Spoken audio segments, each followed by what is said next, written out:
ሃይሚ ቡታጅራ ገብታለች። እንግዲህ ሃይሚና ብሩኬ ነገ በሰላም ነው የሚያሳልፉት። ተመስገን። ሰላም ሰላም ቤተሰብ እንዴት ናችሁልኝ? ሰላማችሁ በያላችሁበት ብዙ ትርፍ ይበልላችሁ። እንኳን ለዋዜማ በዓል በሰላም አደረሳችሁ።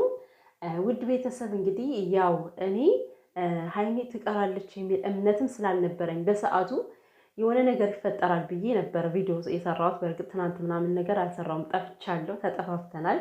ግን የዛን ቀን ብሩኬ ሲሄድ የሆነ ነገር ይፈጠራል እንጂ እኔ ሃይሚ ተለያይታ ትውላለች ብዬ አላስብም ብዬ ነበረ ማለት ነው። መቅረቷ አልሄድም ማለቷ ቢያስገርመኝም ግን ቀኑን ገና ስለነበረ ትሄዳለች አትሄድም በሚለው ነበርን። ብቻ ግን ሄዳለች። መሄዷ ደግሞ በጣም ብዙን ሰው አስደስቷል። እኔ ራሴ ደስ ብሎኛልና ግን ደግሞ ያው ብሩኬ ተከፍቷል። እውነት ለመናገር እኔ ብሩኬ በጣም ነው ያሳዘነኝ። አስቡት አሁን ሃይሚ ስትሄድ ማለት ነው ምንም የከፋው አይመስልም እኮ ይዞ ቅፍ ሲያደርጋት እዚህ ከደረቱ ልጥፍ ሲያደርጋት የከፋው ሰውን እንደዛ ነው። ጭራሽ እንዳትጠጊ ምናምን ብሎ እኮ ነው የሚያሽቀነጥርና ብሩኬ ግን እንደዛ አይደለም። ቢከፋውም ራሱ የሆነ ውስጥ ላይ ነው በቃ ሰውን ለማስቀየም የሚሮጥ ሰው አይደለም። እና ግርም ምን የሚለኝ ብቻ እንግዲህ ያው ከእሷ ጋር መቆየትም አልፈለገም። ብቻዬን መሆን እፈልጋለሁ እያለ ነበረ ማለት ነው። ሃይሚዬ ብቻዬን መሆን እፈልጋለሁ ካለ ያው መተው ነው። ትተዋለች። በእርግጥ እሷም አላስጨነቀችውም። ለምን ያው ጥፋቷንም ታውቃለች ማለት ነው። ምክንያቱም አሁን ብሩክ ይሄ ንዴት ሳይሆን እንዴት ነው የውስጥ ስሜት ነው። ልቡን በጣም ተሰምቶታል። አንደኛ ነገር ይከብዳል እኮ የብሩኬን ስሜትን ብትረዱት። አሁን ኮሜንት ላይ በጣም ተረጋጋ ተረጋጋ ተረጋጋ ትሉታላችሁ እና ቆም ብላችሁ በሱ ቦታ ሆናችሁ መረዳት አለባችሁ። የምትወዱት ሰው የምታፈቅሩት ሰው ለችግራችሁ አጋልጠው ከሰጣችሁ እናንተን ብሩኬ የተሰማው ስሜት ስለሚሰማችሁ ሚዛናዊ ያድርጉት። ቤተሰብ ሚዛናዊ እያደረጋችሁ ነው። የእሱንም ስሜት እየተረዳችሁት እና እሷ አልሄድም ስላለችው በጣም ተሰምቶታል። ለምን ተሰማ ማለት ደግሞ አንችልም። ይሄ የሰው ልጅ ስሜት ነው። በቃ ልባችን በምንወዳቸው ሰው እንደዚህ አይነት ነገር ከመጣብን ይሰበራል። እና ብሩኬ አሁን ያለበት ስሜት ትንሽ የደበረው ይመስላል ሳይሆን ደግሞ ነው ደብሮታል፣ ከፍቶታል ማለት ነው። ግን ነገሮችን ያስተካክላቸዋል ብዬ አስባለሁ። ሲቀጥል ደግሞ ከዛም አልፎ በጣም ብዙ ፕላኖች ተበላሹበት።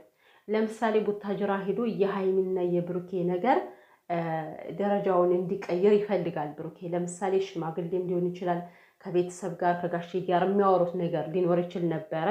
ያን ሁሉ ተሰርዞበታል ማለት ነው እና ብዙ ነገሮች ተቃውሰውበታል። እንግዲህ ሃይሚ ስላት የነበረ ነገሮች በሙሉ ተቋርጠዋል፣ በቃ ተሰርዘዋል። ይሄ ሁሉ የሚሆነው ደግሞ በአንቺ ስሜት መቀያየር ነው አለ። ይሄ ትክክል ነው፣ እውነት ነው ብሩኬ የተናገረው። ብዙ ጊዜ ብሩኬ የሆነ ነገር ያቅዳል፣ ከሃይሚ ላይ የሆነ ነገር ይፈጠራል፣ ያ ነገር ይቀራል ማለት ነው እና ይሄ በጣም የተደጋገመ ነገር ሆኖበታል ለብሩኬ እና ከዚህ አንጻርም ይመስለኛል እና እንደገናም ደግሞ ለወደፊትም እያሳሰበው ነው ብሩኬ ማለት እንደዚህ ከሆነ እንዴት ነውስ የሚለው ነገር እያሳሰበው ነው። ለወደፊት ፈጣሪ ያውቃል ብሩኬ። አሁን ላይ ሃይሚ መምጣቷ ነው። እንኳንም ሄድሽ ሃይሚ። ነገ እንግዲህ እናንተም ቤተሰብም የጨረቃ ፋሚሊ አብራችሁ ፏ ብለን እናሳልፋለን ከእነሱ ጋር ማለት ነው። እንግዲህ ምን ስራ እየሰራ እንደሆነ አላውቅም ብሩኬ። ሌላም የተፈጠረ ችግር አለ እያለ ነው። ችግሩ ምን ይሆን? ቀላል ያድርገው። ስለ ሁሉም ነገር ፈጣሪ ያውቃል። የዩንም ጉዳይ ቢሆን ግን ሃይሚ አሁን ጥንቃቄ ማድረግ ያለብሽ እዩ የምትባልን ሴት በጭራሽ ማግኘት ያለብሽም። የፈለገ ስልክ ተደውሎ ልትጠሪ ትችያለሽ። በሰው አድርጋም ልታስገኝሽ ትችያለሽ። ማለት ልታገኝሽ ትችላለች እሷ በሰው ደውላ ማለት ነው። ግን ይሄን ነገር ማድረግ አይጠበቅብሽ በጭራሽ። በቃ ዲኤንኤው ከመመርመሩ በፊት እዩ የምትባል ሴት ማግኘት የለብሽም ከምር። እና ከብሩኬ ጎንም አትለይም። በቃ አብረሽ ተጋፈጭ እስኪ። ላይክ የሆነ ፍቅረኛ ናችሁ አይደለ? እስኪ ከሆነም ይሁን በቃ በጸጋ መቀበል ነው ሁሉንም ነገር። ምክንያቱም ይሄን ነገር አዲስ ነገር አሁን የተፈጠረ አይደለም። 3 ወር ምናምን አብራችሁ አንቺና ብሩኬ ቆይታችኋል። ይሄ ነገር ከተፈጠረ በኋላ አረገዘች ከተባለ በኋላ በአንድ ቤት ውስጥ አብራችሁ ኖራችኋልና እንዴት ነው ችግራችሁን እጅ ለእጅ ተያይዛችሁ ልታለፉት ይገባል። ሲቀጥል ደግሞ ይሄ ፈጣሪ ያድርገው። ከሆነም የብሩኬ ነገር እንደ ስህተት ነው ሊታይ የሚችለው። እውነት እኔ እንጃ። ሃይሚን ለመጉዳት ብሎ አይደለም ብሩኬ ይሄን ነገር የሚያደርገው። ከሆነም ነው የምላችሁ ፈጣሪ አምላክ አያድርገው። ከሆነም ግን እሱ ልጅቷን እንደማይፈልጋት በደንብ ተናግሯል። ከልጅቷ ፊት ምን ብሏል ብሩኬ? እኔ አንቺን አልፈልግሽም፣ የምፈልገው የምወደው ሀይሚን ነው ብሏል። በትክክል ከዚህ ላይ ልጁ የብሩኬ ይሁን አይሁን እሱ የምናውቀው ነገር የለም። ግን ቢሆንም ሀይሚ በንዴት ሳይሆን ተረጋግተሽ ነው ነገሮችን ማድረግ ያለብሽ። እግዚአብሔርን እኔ ከብሩኬ ጋር ብትሆኚ የምትጎጅበት ምንም ምክንያት የለም ብዬ ስለማስብ ነገሮችን አገናዝብሽ ነው ሚዛናዊ ያስገብተሽ ነው ያንቺን ሀሳብ ማንጸባረቅ ያለብሽ ማለት ነው። በንዴት ምናምን ነገሮችን እንዳታስቢያቸው እና ምክንያቱም ኦልሬዲ እሷን አይፈልጋትም። ልጁን በሚያሳድግበት መንገድ ያሳድጋልን። ያው ምንድን ነው የማወራው የብሩኬ ልጅ ነው ሳይባል ራሱ እንደዚህ ማውራቴ በጣም እየከበደኝ ነው። ግን ደግሞ በቃ ግዴታ ነው ይሄን ነገር ከምናወራው መካከል ማስገባት አለብን። ከሆነም ካልሆነም እያለን ካልሆነ በስተቀር እንዲህ በደፈናው ነው ብለንም ልናወራ አንችልም፣ አይደለም ብለንም ልናወራ አንችልም። ዲኤንኤ ስለሚለየው ማለት ነው።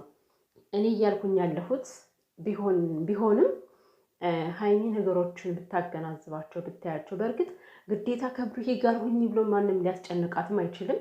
ይሄ የራሱ አስተሳሰብ ነው።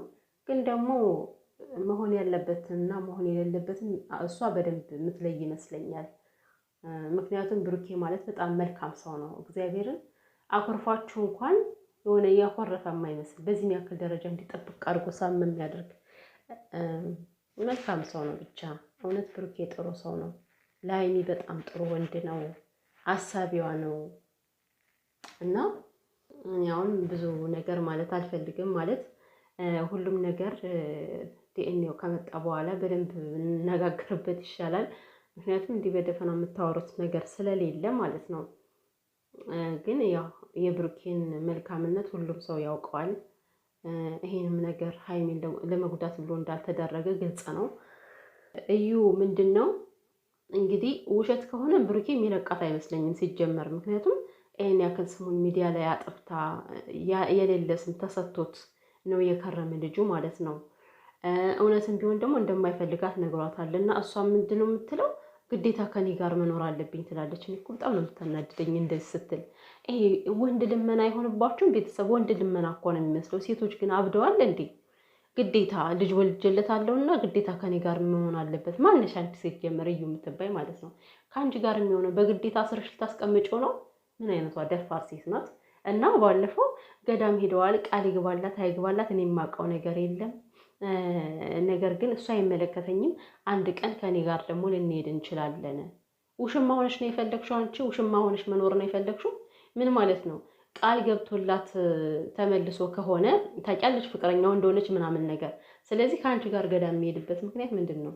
እኔ እኮ ባለፈው ማለት ነው ስሰማት በጣም ነው የተገረምኩት እንደዚህ ብላ ስታወራና ምን አይነት ደፋር ብትሆን ነው አልኩኝና አሁንም ደግሞ ችግር መፍጠሯ ስለማይቀር ሀይሚና ብሩኬ ማጣላት ስለምትፈልግ ሀይሚን በየትኛው መንገድ ልታገኛት ትችላለች። ግን በየትኛው መንገዱ ዝጉባት። ሀይሚ ደግሞ ነገሮችን አስተዋይ መሆን አለብሽ። በቃ አሁን ሚፍታ ባይመክርሽ ሚፍታ ባይወስድሽ አትሄጂም ነበር ማለት ነው። ምን አለች? ሚፍታ መክሮኛል፣ ስለዚህ ነገሮችን አገናዝቤያቸዋለሁ አለች ማለት ነው። ሚፍታ በመካከላቸው መኖሩ ደስ ይላል፣ አሪፍ ነው። ግን ሀይሚ አንዳንዴ በራስሽ ነገሮችን ማገናዘብ ይጠበቅብሻል። ለምሳሌ ሚፍታ እስከሚመክርሽ መጠበቅ አልነበረብሽም። አሁን ይሄን ማለት ነው። ከሚፍታ ይልቅ እኮ ፍቅረኛሽ ባልሽ ከአንቺ ጋር የሚኖረው ልጅ እንሄድ ብሎሽ ነበር አይደለም? አይሽ እሱን አልሰማሽም። ሌላ ሰው ሲነግርሽ ግን አገናዘብሻቸው፣ ሰማሻቸው። እና አንዳንዴ በህይወታችሁ ውስጥ በሁሉ ነገር ሰው ገብቶ ሊመክራቸው አይገባም በጭራሽ። አንዳንዴ ራሳችን የምናስበው ነገር ሊኖር ይገባል። ይሄ ነገር ጠቃሚ ነው፣ ይሄ ነገር ጠቃሚ አይደለም የሚለውን ማገናዘብ ያስፈልጋል እኮ እንዴ። እና ቀመምዬ ብቻ ደስ ብሎኛል እንኳንም ሄድሽ።